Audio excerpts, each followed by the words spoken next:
दिल्ली है दिल वालों की, दिल्ली अभी दूर है, किसने कहा था? निजामुद्दीन औलिया ने कहा था। ये देखो, पापा की परी नहीं बता पाई, लेकिन इनको चाहिए सरकारी दामाद।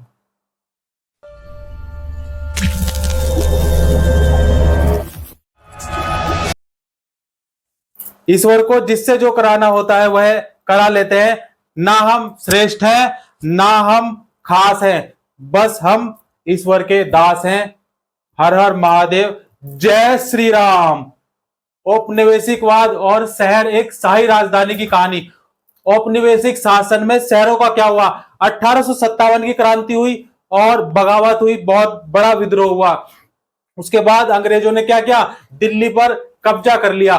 ब्रिटिश सत्ता की स्थापना के बाद गांव का जीवन किस तरह बदल गया था? इस समय शहरों में क्या हो रहा था?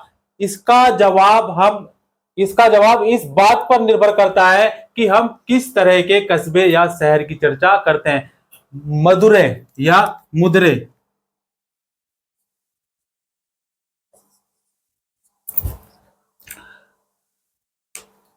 मुद्रे या मधुरे।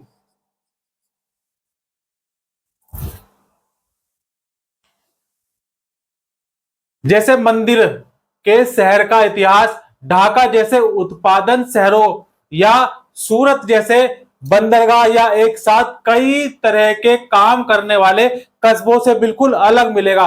पश्चिमी विश्व के ज्यादातर भागों में आधुनिक शहर औद्योगिकरण के साथ सामने आए थे।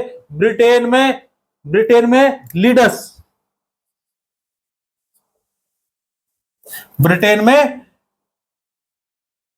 लीड्स और मैनचेस्टर जैसे औद्योगिक शहर 19वीं और 20वीं शताब्दी में तेजी से फैले, क्योंकि बहुत सारे लोग नौकरी, मकान और अन्य सुविधाओं की उम्मीदों में इन शहरों की तरफ आ रहे थे। लेकिन 19वीं सदी में भारतीय शहर पश्चिमी यूरोप के शहरों की तरह तेजी से नहीं फैले।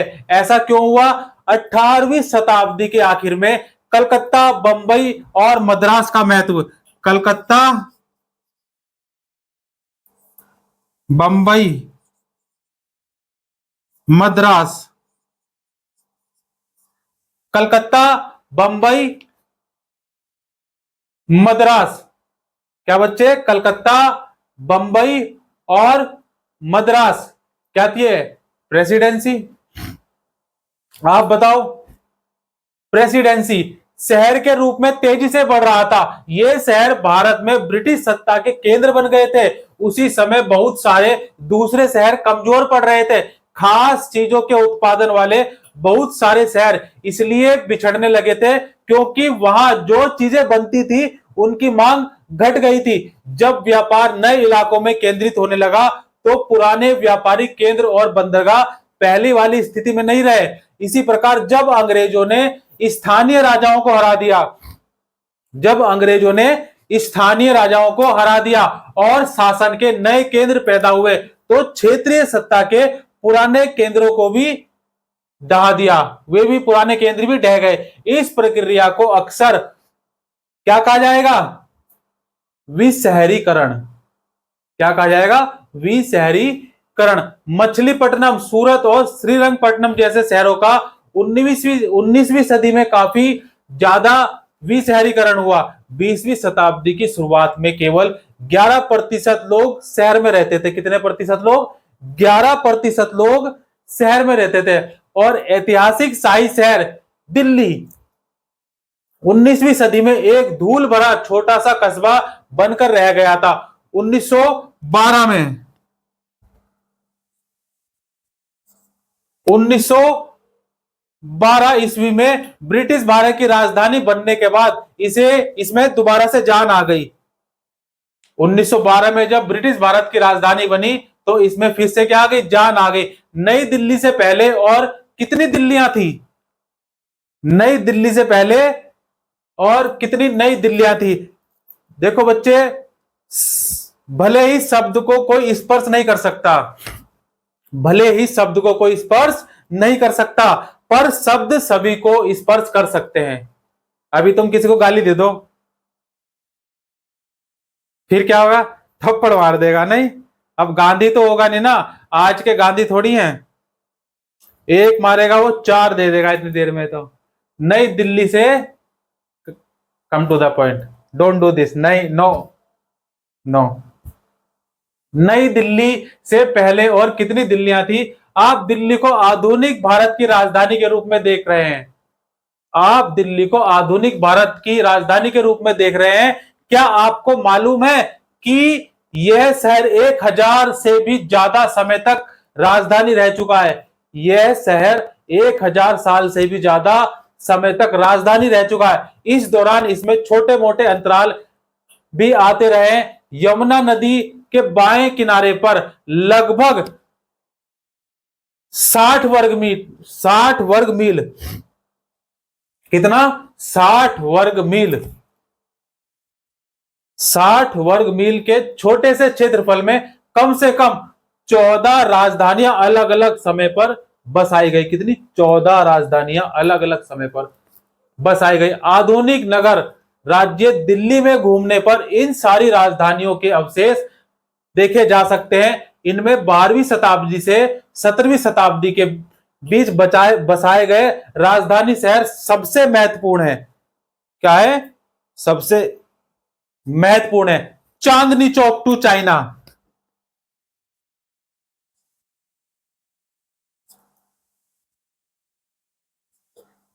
चांदनी चौक और फेज बाजार,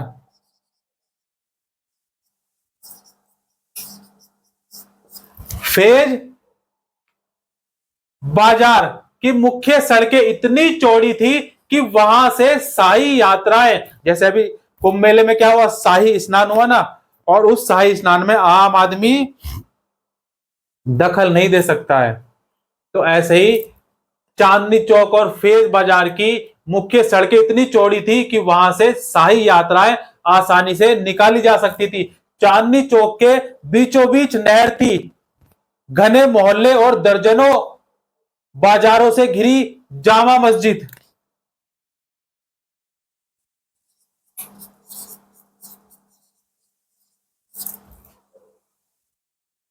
जामा मस्जिद, जामा मस्जिद भारत की सबसे विशाल और भव्य मस्जिदों में से एक थी। उस समय पूरे शहर में इस मस्जिद से ऊंचा कोई स्थान नहीं था। उस समय पूरे शहर में इस मस्जिद से ऊंचा कोई भव्य स्थान नहीं था।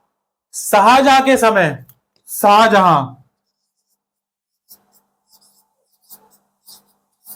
शाहजहां कौन है? शाहजहां। ताजमहल कहां है बच्चे? आपके घर के पास है? आपका घर कहां है? आगरा में। अच्छा, आगरा किस नदी पे स्थित है? आगरा किस नदी के तट पर स्थित है? बताओ, आप बताओ। आगरा का पेठा बहुत प्रसिद्ध है। पेठा खाया है? पेठा नहीं खाया?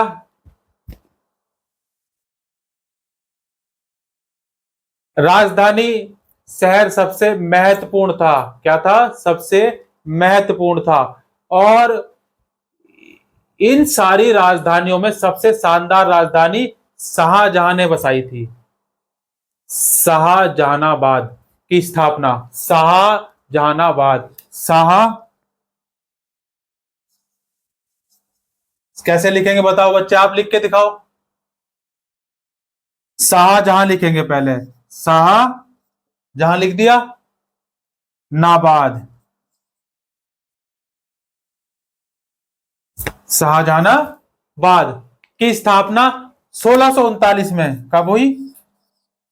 1639 में शाहजहानाबाद की स्थापना 1639 में शुरू हुई। इसके भीतर एक किला, महल और बगल में सटा शहर था। लाल पत्थर से बने लाल किले में महल महल परिसर बनाया गया था। इसके पश्चिम की ओर 14 दरवाजों वाला पुराना शहर था। 14 दरवाजों वाला पुराना शहर। अभी तो आपके घर के दरवाजे होते हैं ना, देखो शहर के दरवाजे। सुना है आपने कभी किसी शहर के दरवाजे होंगे? देखो इसके कितने दरवाजे थे? 14 दरवाजों वाला शहर था। और चांदनी चौक और फेज बाजार की मुख्य सड़कें क्या थी, इतनी चौड़ी थी, कितनी चौड़ी थी, इतनी चौड़ी थी कि वहां से शाही यात्राएं भी आसानी से निकाली जा सकती थी। और चांदनी चौक के बीचों बीच ही नहर थी। उस समय पूरे शहर में इस मस्जिद से ऊंचा कोई स्थान नहीं था। और शाहजहां के समय दिल्ली सूफी संस्कृति का भी एक अहम केंद्र हुआ करती थी। यहाँ कई दरगाह, खानकाह और ईदगाह थी। बड़े बड़े चौराहे, टेढ़ी मेढ़ी गलियां, खामोश गुलदे शेख और जल धाराओं पर दिल्ली वालों को नाज था। शायद इसलिए मीर ने कहा था, दिल्ली की सड़कें महज सड़कें ही नहीं है, वे तो किसी चित्रकार की एल्बम के पन्ने हैं, किसी चित्रकार की एल्बम के पन्ने हैं। लेकिन यह भी आदर्श शहर नहीं था। इसके ऐशो आराम भी कुछ लोगों के हिस्से में आते थे। अमीर और गरीब के बीच फासला बहुत गहरा था। हवेलियों के बीच गरीबों के असंख्य कच्चे मकान होते थे। शहरी और नित्य संगीत की रंग बिरंगी दुनिया आमतौर पर सिर्फ मर्दों के मनोरंजन का साधन हुआ करती थी। त्योहारों और जलसे जल्लूसों में जब तब टकराव भी फूट पड़ते थे, सो अलग थे। अच्छा, नई दिल्ली का निर्माण कैसे हुआ? 1803 में। नई दिल्ली का निर्माण 1803 में अंग्रेजों ने मराठों को हराकर दिल्ली पर नियंत्रण हासिल कर लिया था। 1803 में अंग्रेजों ने मराठों को हराकर दिल्ली पर नियंत्रण हासिल कर लिया था, क्योंकि ब्रिटिश भारत की राजधानी कलकत्ता थी। ब्रिटिश भारत की राजधानी क्या थी? कलकत्ता थी। इसलिए मुगल बादशाह को लाल किले के महल में रहने की छूट मिली थी। आज हमारे सामने जो आधुनिक शहर दिखाई देता है, यह 1911। आज जो हमें यह बच्चे आधुनिक शहर दिखाई देता है, तो 1911 में तब बनाना शुरू हुआ था जब दिल्ली ब्रिटिश भारत की राजधानी बन गई थी। दिल्ली ब्रिटिश भारत की राजधानी बन गई थी। 1857 से पहले दिल्ली के हालात दूसरे औपनिवेशिक शहरों से काफी अलग थे। मद्रास, बंबई तथा कलकत्ता में इलाकों में क्या था, भारतीय और अंग्रेजों की बस्तियां अलग अलग होती थी। मद्रास, बंबई, कलकत्ता में भारतीय और अंग्रेजों की बस्तियां अलग अलग होती थी। कब? 1857 से पहले दिल्ली के हालात कि अंग्रेजों और भारतीयों की बस्तियां अलग अलग हुआ करती। भारतीय लोग काले इलाके में, भारतीय लोग काले इलाके में, और अंग्रेज लोग सुसज्जित गोरे इलाकों में रहते थे। दिल्ली में ऐसा नहीं था। खास तौर से 19वीं सदी के पूर्वार्ध में दिल्ली के अंग्रेज भी पुराने शहर के भीतर अमीर हिंदुस्तानियों के साथ रहा करते थे। देखो, खास तौर पर क्या था, 19वीं सदी के पूर्वार्ध दिल्ली के अंग्रेज भी पुराने शहर के भीतर अमीर हिंदुस्तानियों के साथ रहा करते थे। वे भी उर्दू फारसी संस्कृति व शायरी का मजा लेते थे। जिन्होंने भविष्य का निर्माण करना होता है, वे मन के अधीन नहीं चलते। जिनको भी भविष्य का निर्माण करना होता है, वे मन के अधीन नहीं चलते, अपितु मन को अपने अधीन बनाकर चलते हैं। मन को अपने अधीन बनाकर चलते। तो आपने अपने मन को अपने अधीन होने देना है कि नहीं होने देना है? मन को अपने अधीन बनाकर चलना है। तो दिल्ली में ऐसा नहीं था, ठीक है ना। पुराने शहर के भीतर अमीर और हिंदुस्तानियों के साथ रहा करते थे और शायरी का मजा लिया करते थे और स्थानीय त्योहारों में हिस्सेदारी करते थे।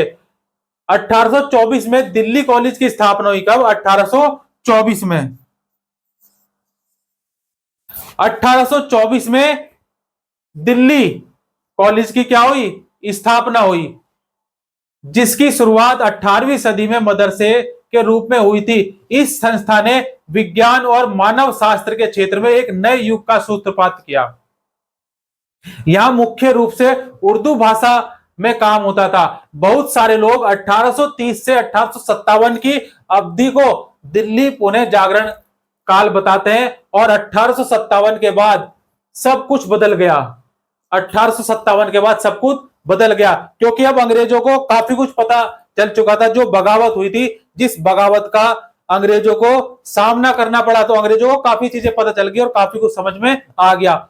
उस साल हुए विद्रोह के दौरान विद्रोहियों ने बहादुर शाह जफर को विद्रोह का नेतृत्व संभालने के लिए मजबूर कर दिया था। 4 महीने तक दिल्ली विद्रोहियों के नियंत्रण में रही। 4 महीने तक दिल्ली विद्रोहियों के नियंत्रण में रही।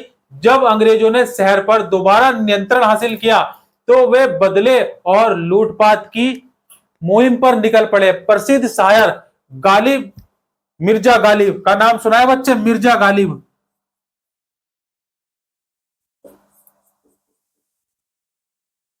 मिर्जा गालिब ये उर्दू के बहुत प्रसिद्ध शायर हुए। उर्दू के बहुत प्रसिद्ध शायर हुए। किसके? उर्दू के। जीवन कठिन तब लगता है जब हम स्वयं में बदलाव करने के बजाय परिस्थितियों को बदलने का प्रयास करते हैं। क्या करते हैं बच्चे? परिस्थितियों को बदलने का प्रयास करते हैं। क्लियर होगी बात? नहीं हुई? तो मिर्जा गालिब कौन था? मिर्जा गालिब एक उर्दू का प्रसिद्ध शायर था। क्या था? शायर। मैं शायर तो नहीं।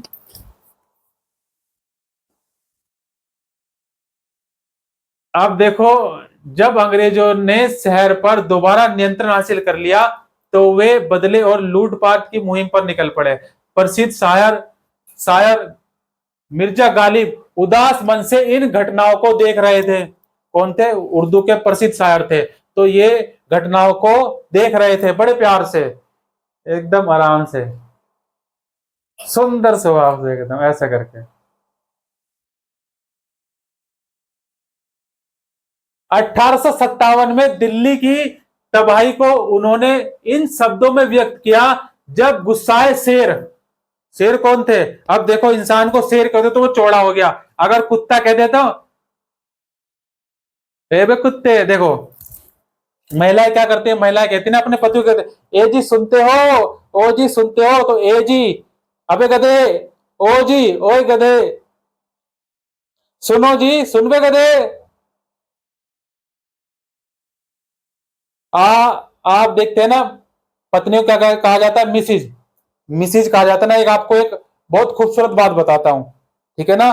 पापा की परिया विशेष ध्यान देगी कि इंग्लिश में क्या बोलते हैं? हस्बैंड। और पत्नी को क्या बोलेंगे? वाइफ। देखिए, वाइफ और मिसिज भी बोलते हैं ना, Mrs. Mrs Mehra, Mrs Kakkar, Mrs फलाना, मिसिज ढिकाना, है ना? तो देखो, मिसिज, मिसिज पता है किसको बोला जाता है? देखो, शब्दों का महत्व समझने की कोशिश करेंगे। एक शब्द के कई अर्थ हो सकते हैं। जिसको आप मिसिज समझ रहे हैं ना, पत्नी को बोलते हैं ना मिसिज, उसका शब्द मालूम है क्या होता है? अर्थ होता है, एक्चुअल में अर्थ क्या होता है? जो एक पति और एक पत्नी है, वो पति क्या करता है? अपनी पत्नी के अलावा दूसरी पत्नी या औरत को भी रखता है या उससे डिवोर्स ले लेता है। देखो, अंग्रेजी शासनकाल में क्या होता था? अंग्रेजी शासनकाल में विवाह अलग अलग करते थे भाई, मैरिज करते थे। कैसे करते थे मैरिज? एक साल इसके साथ रहे, फिर डिवोर्स दे दिया, फिर दूसरे साल किसी और के साथ रहे, डिवोर्स दे दिया, फिर तीसरे साल किसी और के साथ। ऐसे चलता है। आज ही चलता है शायद, नहीं, मुझे नहीं मालूम। तो जो वो दूसरी पत्नी हुई उस व्यक्ति की, एक तो पत्नी हो गई, लेकिन जो जिस पत्नी को उसने छोड़ दिया उसको बोलते हैं मिसिज। आसान भाषा में समझा तो नहीं समझ में आया? जैसे कि कह सकते हैं, हम बोलते हैं ना रखेल। आप समझ गए? देसी भाषा में समझते हो, देसी भाषा में समझते हो आप, तो उसको बोलते हैं मिसिज। समझ गए? आप बोलोगे मिसिज? बोलोगे? चलो जाने दो, कम टू द पॉइंट। देखो, गुस्साए क्या लिखते हैं? ये क्या व्यक्त करते हैं? जब गुस्साए शेर, शेर किसको कहते हैं? अंग्रेज शहर में दाखिल हुए तो उन्होंने बेसहाराओं को मारकर घर जला दिए। उनको मारकर घर जला दिए। ना जाने कितने औरत मर्द आम और खास 3 दरवाजों से भागकर खड़े हुए और उन्होंने छोटे छोटे समूहों तथा शहरों के बाहर मकबरों में क्या ली? पनाह ली। अगली बगावत को रोकने के लिए अंग्रेजों ने बहादुर शाह जफर को देश से निकाला दे दिया। बहादुर शाह जफर को देश निकाला दे दिया। कई अंग्रेजों ने उन्हें बर्मा, कहां पर, बर्मा, वर्तमान में बोलेंगे म्यांमार, वर्तमान का म्यांमार भेज दिया और उनका दरबार बंद कर दिया। कई महल गिरा दिए, बागों को बंद कर दिया और उनकी जगह अपने सैनिकों के लिए बैरकें बना दी। अंग्रेज दिल्ली के मुगल अतीत को पूरी तरह भुला देना चाहते थे। किले के इर्द गिर्द का सारा इलाका साफ कर दिया गया, वहां के बाग, मैदान और मस्जिदें नष्ट कर दिए गए। उन्होंने मंदिरों को नष्ट नहीं तोड़ा। देखो, उन्होंने मंदिरों को नहीं तोड़ा। ध्यान देने वाली बात क्या है, उन्होंने मंदिरों को नहीं तोड़ा। अंग्रेज आसपास के इलाकों को सुरक्षित करना चाहते थे। खास तौर से मस्जिदों को या तो नष्ट कर दिया गया या उन्हें अन्य कामों के लिए इस्तेमाल किया जाने लगा। मिसाल के तौर पर अगर हम देखें, जीवन अल मस्जिद को एक बेकरी के रूप में तब्दील कर दिया। उसको क्या बना दिया, एक बेकरी बना दिया गया। जामा मस्जिद में 5 साल तक किसी को नमाज पढ़ने की इजाजत नहीं मिली। 5 साल तक नमाज पढ़ने की इजाजत नहीं मिली। रेलवे की स्थापना करने और शहर को, रेलवे की स्थापना करने और शहर को 4 दीवारी के बाहर फैलाने के लिए 1870 के दशक में, कितना, 1870 के दशक में शाहजहानाबाद की पश्चिमी दीवारों को तोड़ दिया गया। अब अंग्रेज उत्तर की तरफ विकसित हुए, विशाल सिविल लाइंस इलाके में रहने लगे। अब वे पुराने शहर में भारतीयों के साथ नहीं रहते थे, पुराने शहर में भारतीयों के साथ नहीं रहते थे। दिल्ली कॉलेज को एक स्कूल बना दिया गया और 1877 में उसे बंद कर दिया गया। जो दिल्ली कॉलेज बनाया था, नहीं लिखा मैंने, चलो यहां लिख देते हैं, दिल्ली कॉलेज। 1 लाख रुपए का सवाल केबीसी में पूछा जाएगा कि दिल्ली कॉलेज को कब बंद कर दिया गया, तो क्या लगाएंगे, 1877। कोई गाइडलाइन नहीं लेंगे, सीधा ठोक देंगे, क्या, 1877। अब अंग्रेज उत्तर की तरफ विकसित हुए, विशाल सिविल लाइंस इलाके में रहने लगे और पुराने शहर में भारतीयों के साथ नहीं रहते थे। दिल्ली कॉलेज को बंद कर दिया गया 1877 में। एक नई राजधानी की योजना बनाई जाने लगी। अंग्रेजों को दिल्ली के सांकेतिक महत्व का अच्छी तरह पता था, लिहाजा 1857 की बगावत के बाद उन्होंने यहां बहुत सारे शानदार आयोजन किए। क्या किए, शानदार आयोजन किए, भव्य आयोजन किए। 1877 में 1877 में वायसराय लिट्टन,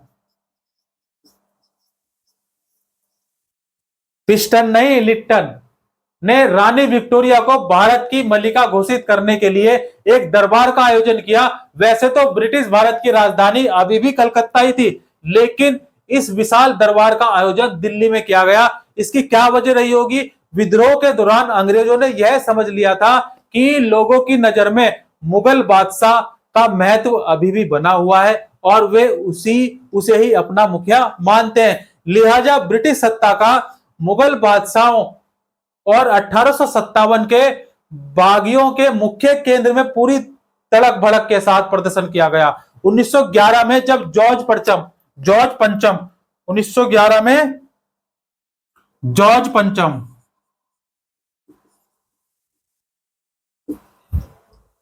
1911 में जॉर्ज पंचम को इंग्लैंड का राजा बनाया गया। तो इस मौके पर दिल्ली में एक और दरबार का आयोजन हुआ। कलकत्ता की बजाय दिल्ली को भारत की राजधानी बनाने के फैसले का भी दरबार में ऐलान किया गया कि भारत की राजधानी क्या होगी, अब कलकत्ता की बजाय दिल्ली। तत्कालीन शहर के दक्षिण में रायसीना पहाड़ी पर 10 वर्ग मील के इलाके में नई दिल्ली का निर्माण किया गया। एडवर्ड लुटियंस और हर्बर्ट बेकर नाम के 2 वास्तुकार दिल्ली के क्या है ये वास्तुकार, कौन है, कौन कौन से हैं? लुटियंस। केबीसी में पूछा गया सवाल 10 लाख के लिए कि बताओ दिल्ली का वास्तुकार, नहीं दिल्ली का वास्तुकार कौन है?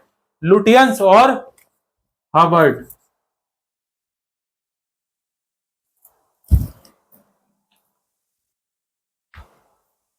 हर्बर्ट है, सॉरी हर्बर्ट। लुटियंस और हर्बर्ट नाम के दो वास्तुकारों को नई दिल्ली और उसकी इमारतों का डिजाइन तैयार करने का क्या किया गया? जिम्मा सौंपा गया कि आप इसका क्या करेंगे? डिजाइन तैयार करेंगे, वास्तुकार, इंजीनियर। नई दिल्ली स्थित सरकारी परिसर में 2 मील का चौड़ा रास्ता वायसराय के महल, जो कि वर्तमान में राष्ट्रपति भवन है, तक जाने वाला किंगवे, वर्तमान में बोलते हैं उसको राजपथ, और उसके दोनों तरफ सचिवालय की इमारतें बनाई गई। इन सरकारी इमारतों की बनावट में भारत के शाही इतिहास के अलग अलग दौर की झलक दिखाई देती है। फिर भी इसका रूप मोटे तौर पर क्लासिक यूनानी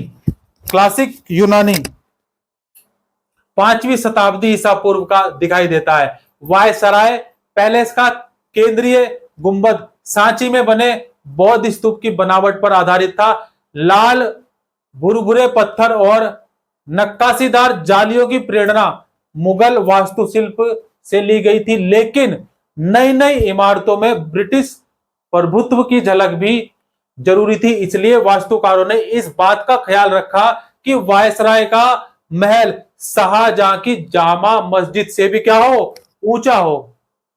क्या हो? ऊंचा हो। यह काम कैसे किया जा सकता था? नई दिल्ली के निर्माण में लगभग 20 साल लगे। इरादा एक ऐसा शहर बनाने का था जो शाहजहानाबाद के मुकाबले बिल्कुल अलग हो, अद्भुत हो, अद्भुत। उसमें भीड़ भरे मोहल्ले और सकरी गलियों के लिए कोई जगह नहीं थी। नई दिल्ली में चौड़ी सीधी सड़कों और विशाल परिसरों के बीच बड़ी बड़ी इमारतों की कल्पना की गई थी। पुरानी दिल्ली में अफरा तफरी दिखाई देती थी, नया शहर स्वच्छ और स्वस्थ दिखाई पड़ता था। अंग्रेजों को भीड़ भाड़ वाले इलाके गंदे और स्वास्थ्य के लिए हानिकारक बीमारियों का स्रोत दिखाई देते थे। इसलिए नई दिल्ली में बेहतर जलापूर्ति, गंदगी के निकास और गलियों की पूरी व्यवस्था तैयार की गई थी। उसे ज्यादा हरा भरा बनाया गया। वहां पेड़ और बड़े बड़े पार्क बनाए गए ताकि लगातार ताजी हवा और ऑक्सीजन मिलती रहे। और आज की वर्तमान की दिल्ली देख लो आप, प्रदूषण के मामले में नंबर 1 है। अब विभाजन के समय जीवन कैसा था? 1947 के भारत के विभाजन से नई सीमा के दोनों तरफ आबादी बड़ी तादाद में विस्थापित हुई। इसका नतीजा यह हुआ कि दिल्ली की आबादी बढ़ गई, रोजगार बदल गए और शहर की संस्कृति बिल्कुल भिन्न हो गई। स्वतंत्रता और विभाजन के कुछ ही दिनों बाद भीषण दंगे शुरू हो गए। दिल्ली में हजारों लोग मारे गए और उनके घर बार लूटकर जला दिए गए। दिल्ली से पाकिस्तान जाने वाले मुसलमानों की जगह पाकिस्तान से आए सिख और हिंदू शरणार्थियों ने क्या की? शरणार्थियों ने ले ली। शाहजहानाबाद में लावारिस मकानों पर कब्जे के लिए शरणार्थियों के झुंड घूमने लगे। कई बार उन्होंने मुसलमानों को भाग जाने और अपनी संपत्ति बेचने के लिए मजबूर भी किया। दिल्ली के 2/3 मुसलमान पलायन कर गए थे, जिसमें लगभग 44,000 मकान खाली हो गए। 44,000 मकान क्या हो गए? खाली हो गए। 44,000 मकान खाली हो गए। बहुत सारे मुसलमान पाकिस्तान जाने के इंतजार में काम चलाओ शिविरों में रहने लगे। शिविर अभी भी आजकल भी देखते ना, शिविर लगते हैं, उस समय भी शिविर लगा करते, तो उस शिविरों में रहने लगे। उस समय दिल्ली शरणार्थियों का शहर बन गई थी। दिल्ली की आबादी में लगभग 5 लाख की वृद्धि हो गई, जबकि 1951 में यहां की आबादी 8 लाख से कुछ ज्यादा थी। कितनी थी आबादी? 1951 की आबादी 8 लाख से ही कुछ ज्यादा थी। ज्यादातर लोग पंजाब से आए थे, लेकिन शिविरों में, स्कूलों में, फौजी बैरकों में और बाग बगीचों में आकर रहने लगे। उनमें से कुछ को खाली पड़े मकानों पर कब्जा करने का मौका मिल गया। बहुत सारे लोग शरणार्थी बस्तियों में रहने लगे। लाजपत नगर, कौन सा नगर? लाजपत नगर। लाला लाजपत राय का नाम सुना है? लाजपत नगर, लाजपत नगर। लाला लाजपत राय का नाम किसने सुना है? पापा की परियां बताएंगी, जो सरकारी दामाद चाहती हैं। सुनिए कहानी लाला लाजपत राय की, किसी और दिन बताएंगे, आज हमारा मूड नहीं है बताने। तो आप देखो, कई नए स्कूल और कॉलेज भी खोल दिए गए। लाजपत नगर और तिलक नगर, हम लाजपत नगर की बात कर रहे थे, किसकी बात? लाजपत नगर और तिलक नगर। तिलक नगर। अच्छा, बाल गंगाधर तिलक का नाम किसने सुना है? बाल गंगाधर तिलक। बाल गंगाधर तिलक का नाम किस किसने सुना है? 1 रुपया मिलेगा इनाम में। कितने रुपया? 1 रुपया। बाल गंगाधर तिलक। देखो, गिलहरी देखी आपने? गिलहरी, दुनिया के लाखों पेड़ गिलहरियों की देन है। पूछो कैसे? पूछो कैसे? लाखों पेड़ गिलहरियों की देन है। कैसे? वे खुराक के लिए बीज जमीन में छुपा देती हैं और फिर जगह भूल जाती हैं। अच्छे कर्म करो और भूल जाओ, समय आने पर फलेंगे जरूर। गिलहरी क्या करती है? देखो, गिलहरी अपने जो बीज हैं, उन बीजों को क्या करती है? छुपा देती है कि बाद में खा लूंगी जब जरूरत पड़ेगी।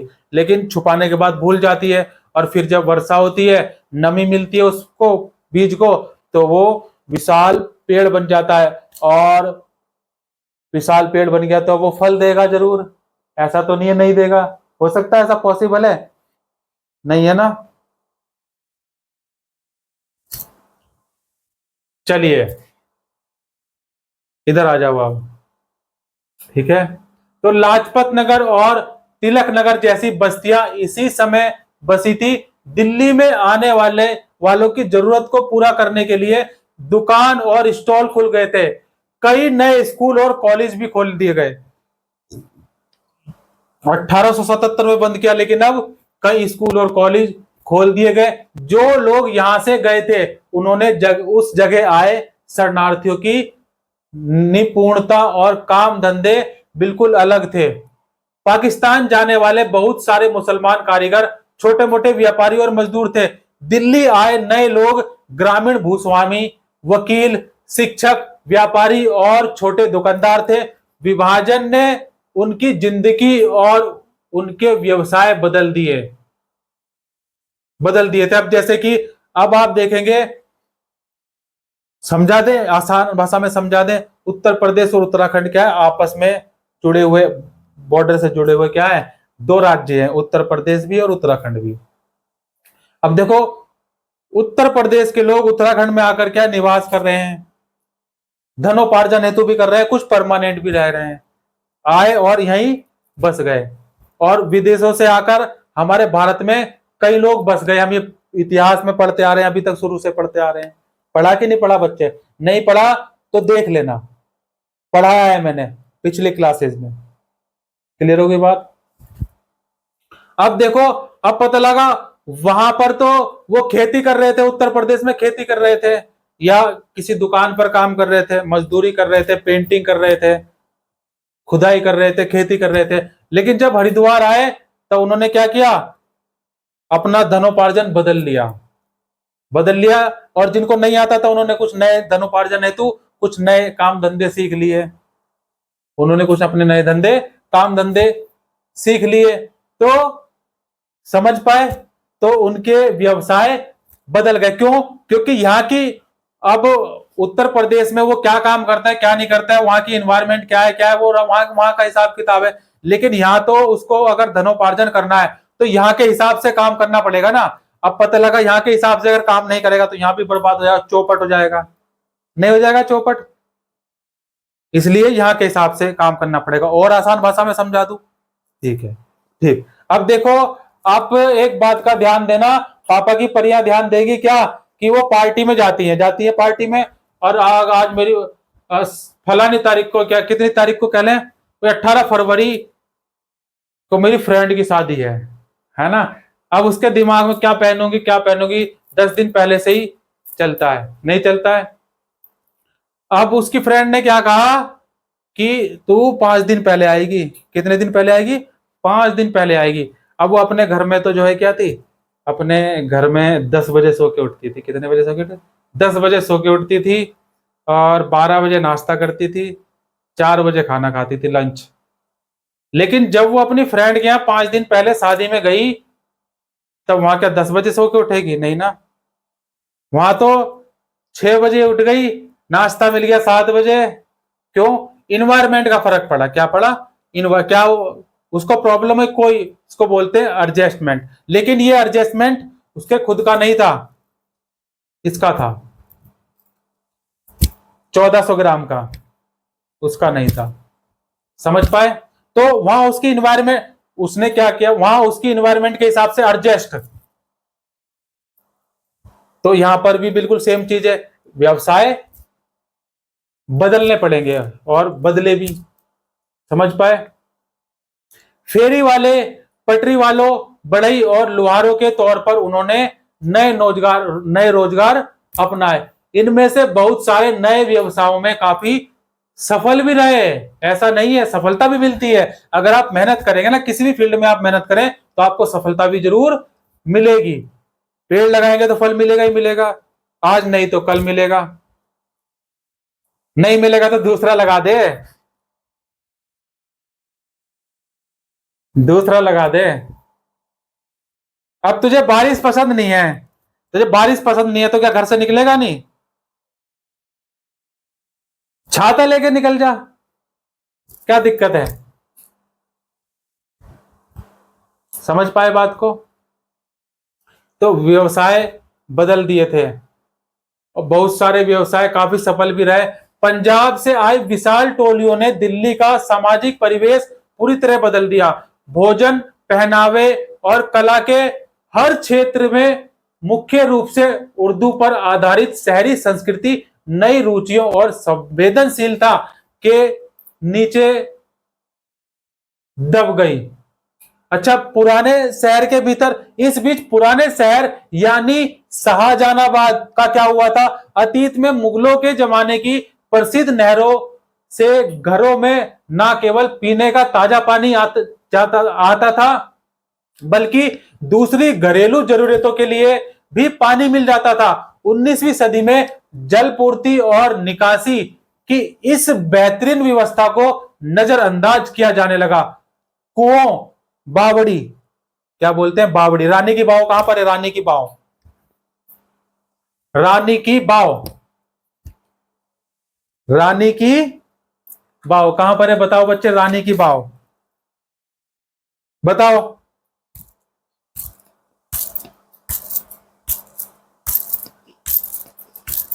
रानी की बाव गुजरात में, कहां पर है? गुजरात में। असंभव एवं संभव के बीच का अंतर व्यक्ति की इच्छा शक्ति में ही निहित है। बच्चे ध्यान रखना, व्यक्ति की इच्छा शक्ति में ही निहित है। जैसी आप इच्छा रखेंगे, दृढ़ इच्छा, इच्छा भी कैसी? दृढ़। तो कुओं, बावड़ियों की व्यवस्था अस्त व्यस्त हो गई। घरेलू कचरों की निकासी करने वाली धाराएं भी क्षतिग्रस्त थी। यह एक ऐसे समय की बात है जब शहर की आबादी लगातार बढ़ रही थी। क्या हो रही थी? लगातार इंक्रीज हो रही थी। टूटी फूटी नहरें इस तेजी से बढ़ती आबादी की जरूरत को पूरा नहीं कर सकती थी। 19वीं सदी के आखिर में शाहजहानी नालियों को बंद कर दिया गया और खुली नालियों की नई व्यवस्था विकसित की गई। खुली नालियां, जल्दी ही यह प्रणाली भी बोझ से चरमराने लगी।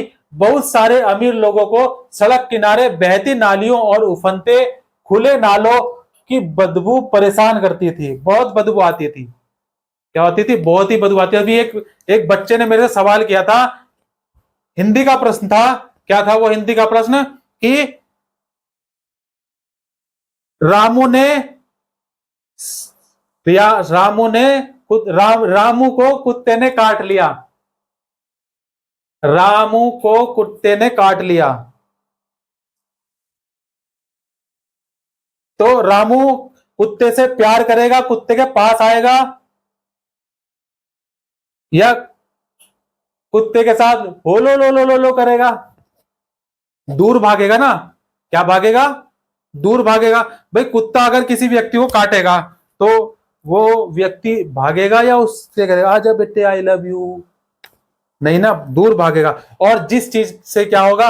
अलगाव होगा, दूर होगा, उसमें कौन सा कारक होता है? अपादान कारक होता है। कौन सा होता है? अपादान कारक होता है। जैसे छिपकली को छिपकली से डर लगता है। अब छिपकली मैंने किसको कहा?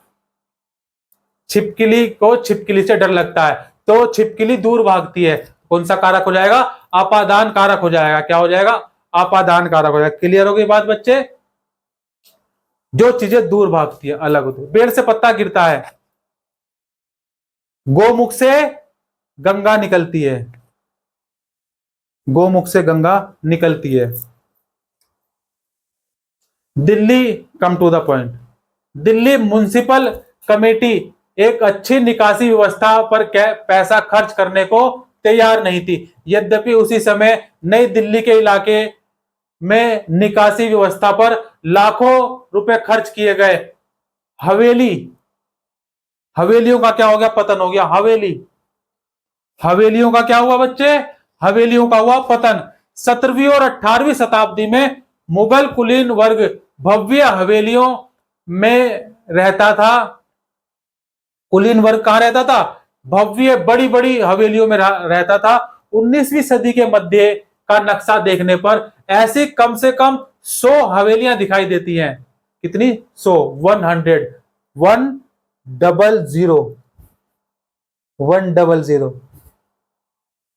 19वीं सदी के मध्य का नक्शा अगर देखें हम, ये चार दीवारियों से घिरे दालान और झरनों वाली भव्य इमारतें थी, पर हवेली के अंदर आप एक खुले अहाते में पहुंच जाते थे। इसके चारों तरफ मेहमानों और कारोबारियों के लिए सार्वजनिक कमरे बने होते थे, जिनका सिर्फ पुरुष ही इस्तेमाल करते थे। क्या करते थे? जिनका सिर्फ पुरुष ही इस्तेमाल करते थे। पुरुष ही इस्तेमाल करते थे। भीतरी दालान और कमरे परिवार की औरतों के लिए थे। हवेली के कमरों का कई कामों के लिए हवेली के कमरों का कई कामों के लिए इस्तेमाल होता था। उनमें फर्नीचर बहुत कम होता था।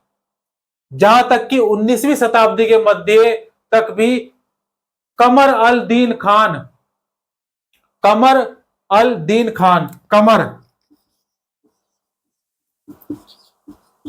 अल कमर अल कमर अल दीन खान कमर अल दीन खान क्या है ये? क्या है ये? कमर अल दीन खान की हवेली में कई इमारतें थी। उनमें गाड़ीवानों, तंबू लगाने वालों, मसालची, खातेदारों, क्लर्क, घरेलू नौकरों के रहने का इंतजाम था।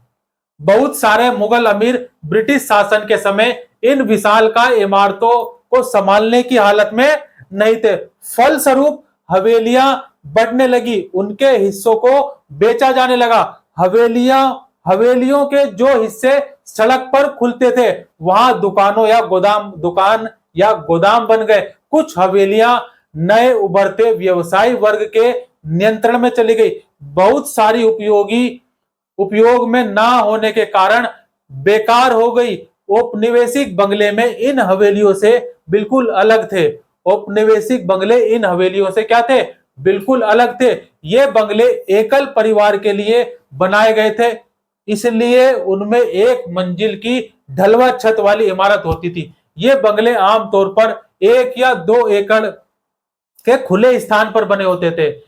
इनमें रहने, खाने और सोने के लिए कमरे अलग थे। अगले हिस्से में एक लंबा बरामदा होता था। कई बंगलों में 3 तरफ बरामदा बनाया जाता था। रसोई घर, अस्तबल और नौकरों के क्वार्टर्स मुख्य मकान से अलग बनाए जाते थे। मुख्य मकान से अलग बनाए जाते थे। घर की देखभाल के लिए दर्जनों नौकर होते थे। परिवार की औरतें अक्सर दर्जियों या अन्य कारीगरों पर नजर रखने के लिए बरामदे में बैठती थी। क्या करती थी? बरामदे में बैठती थी। भाई क्या करती थी? देखो, औरतें अक्सर दर्जियों और अन्य कारीगरों पर नजर रखने के लिए, और नजर नजर में नजर सट जाती थी। नजर नजर में नजर सट गई है। आजकल ऐसा ही हो रहा है ना। नगर पालिका की योजना। नगर पालिका योजना देखो, 1931 में जनगणना से पता चलता है कि पुराने शहर के इलाकों में भयानक भीड़ है। यहां प्रति एकड़ 90 लोग रहते थे, जबकि नई दिल्ली में प्रति एकड़ केवल 3 लोगों का औसत था। 3। पुराने शहर के बिगड़ते हालात के बावजूद उनका फैलना जारी रहा। पुराने शहर के निवासियों के लिए रॉबर्ट क्लार्क ने 1888 में लाहौर गेट सुधार योजना, 1888 1888 यहां लिख दूं 1888 में लाहौर गेट सुधार योजना के नाम से एक विस्तार योजना तैयार की। इसके पीछे सोच यह थी कि यहां के निवासियों को पुराने शहर से अलग एक नए तरह के चौराहा बाजार की तरह ढकेला जाए। इस चौराहे पर चारों तरफ दुकानों की कल्पना की गई थी। इस पुनर्विकास में सड़कों के लिए जाल वाली संरचना तय की गई थी। कौन सी? जाल वाली संरचना तैयार की गई थी। सभी सड़कों की चौड़ाई, आकार और स्वरूप एक जैसा होना था। मोहल्लों के निर्माण के लिए जमीन को एक जैसा टुकड़ों में बांट दिया गया था। इस नए स्थान को क्लार्कगंज कहा गया। क्या कहा गया था? क्या नाम दिया गया था? क्लार्कगंज नाम दिया गया। यह भी पूरा नहीं हो पाया और उसने पुराने शहर को भीड़ से आजाद कराने में कोई मदद नहीं की। यहां तक कि 1912 में भी इन नए स्थानों पर जलापूर्ति और निकासी की व्यवस्था बहुत खराब थी। दिल्ली सुधार ट्रस्ट का गठन। दिल्ली सुधार ट्रस्ट, दिल्ली सुधार ट्रस्ट 75 करोड़ रुपए का सवाल है बच्चे। ये बताओ कब हुआ था गठन? दिल्ली सुधार ट्रस्ट का गठन कब हुआ था? 1936 में। कब हुआ था? 1936। 1936 में किया गया। इस योजना के तहत संपन्न लोगों के लिए दरियागंज दक्षिण जैसे इलाके बनाए गए। यहां पार्कों के इर्द गिर्द रिहायशी मकान बने। मकानों के भीतर निजता की नई सोच के हिसाब से जगह बटी हुई थी। अब बहुत सारे परिवार या समूह साझा जगह पर नहीं रहते थे, बल्कि मकान के भीतर एक ही परिवार के विभिन्न सदस्यों के लिए अलग अलग जगह होने लगी। क्या होने लगी? अलग अलग जगह होने लगी। और प्रार्थना ऐसे करो जैसे सब कुछ भगवान पर निर्भर करता है, और प्रयास ऐसे करो जैसे सब कुछ आप पर निर्भर करता है। जय हिंद, जय भारत, हर हर महादेव, जय श्री राम।